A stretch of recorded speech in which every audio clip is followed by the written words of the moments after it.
Three huge qualifiers coming up for the US men's national team in October. The latest roster is out and Seb Salazar is here to talk us through it. So Seb, talk to us first about the omissions and who didn't make it. Yeah, I mean, the two big names, Christian Pulisic and Gio Reyna. This is huge for the US because those are the two guys who are most likely on their own to create a goal-scoring chance. And if you look back at how the US played over the last qualifiers, it was either a set piece or some individual brilliance that created the goals. There weren't passages, a free-flowing play. There was none of that in the first three matches of this qualifying cycle. So it's a huge loss to the United States. And particularly the Pulisic injury is a concern. When he went out against Honduras with the ankle injury, you thought, okay, it might impact him in his time at Chelsea. I don't think anybody thought it would last this long. So for a player with a long injury of history concerns, this is yet another. It's not all bad news on the injury front. Tyler Adams, who was a doubt, is in. But for those attacking wide positions, they're two critical losses for Gregg Berhalter. It's going to be next man up. Huge opportunities for guys like Paul Arriola, Brendan Aronson, to name a few. Those guys will really have to step up in these three matches. Weston McKennie did make the list this time around. Obviously, well documented what happened to him on the last international round of action. So tell us a little bit more about that.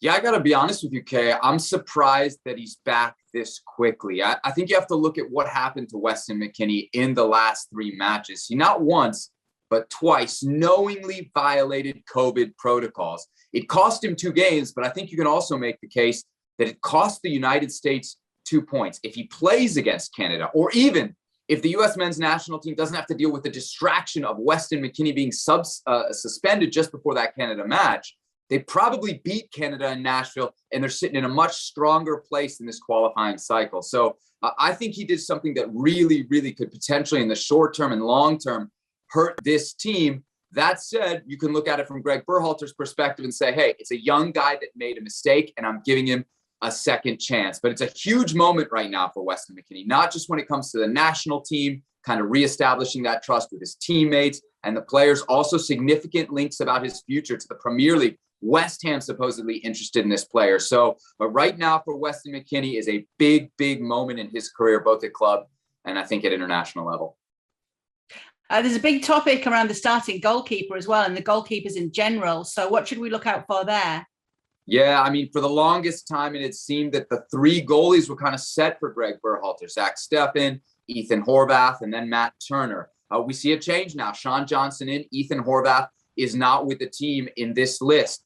He hasn't really been playing well, and when he has had the opportunity to play, it hasn't gone well, but also he hasn't been played that much for Nottingham Forest in the championship. So he goes out, Sean Johnson, and I think it's still a 2-horse race, but right now you have to say that Matt Turner is the guy. And from a couple months ago when Matt Turner wasn't really even in this depth chart, for him to be the number one is a pretty steep climb. Very impressive. And I think what we're going to see is that if he does indeed get these 3 games and performs well, he is now the new number one, and he's overtaken Zach Steffen for that job. Wow. Well, we do know, obviously, that Pulisic and Reyna, they're not fit enough to make this squad. But what about some of the snubs, where players that would have been able to make it but didn't?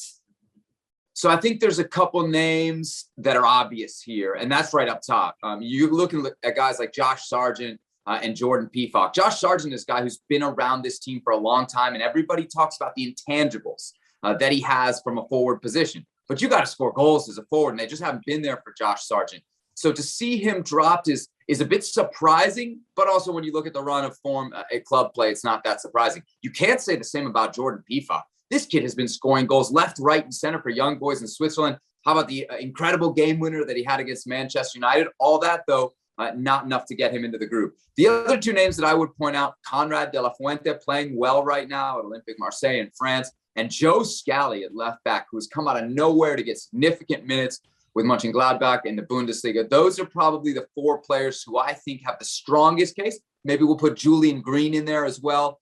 So 5 players have a pretty strong case to say that they were snubbed in this list of 27 from Gregg Berhalter. Yeah, big October ahead with these international round of qualifiers for the US men's national team. Let's see how they do.